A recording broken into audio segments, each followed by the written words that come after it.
UZenizole Vena ugqityelwe ukubona kokwabo mhla esithi uphuma nesikolo.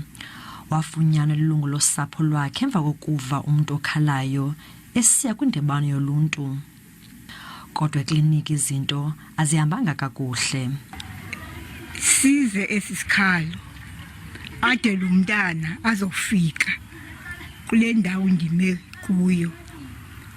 Xa ndimjonga lo mntana ndiyamazi lo mntana, ndimkhwaze ndithi kuye, Zenizole utheni?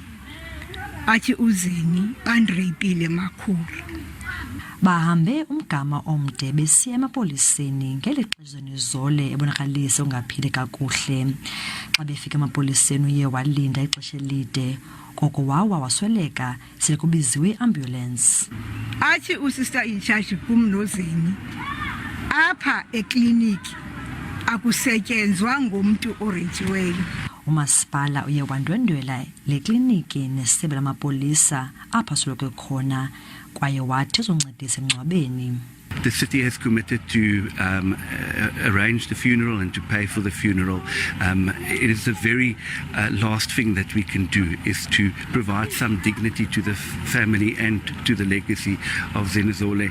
Uluntu luthi le kliniki inengxaki. Asiphatheki ngendlela efanelekileyo. Siphuma inhliziyo zethu sijijekile. Kuyaphithizela but abantu abancedwa ngohlobo thina sifuna ngalo. Amapolisa aphanda ityala lokudlwengulwa kwavulwa nedoketi lokuphanda. Inkulumbuso ecele isebe lezempilo kuNdlunkulu liphande indlela eziphatha ngayo abasebenzi abekwikliniki yaseMotherwell. Ndingulerato Fekisi kwindaba ze SABC eGqeberha.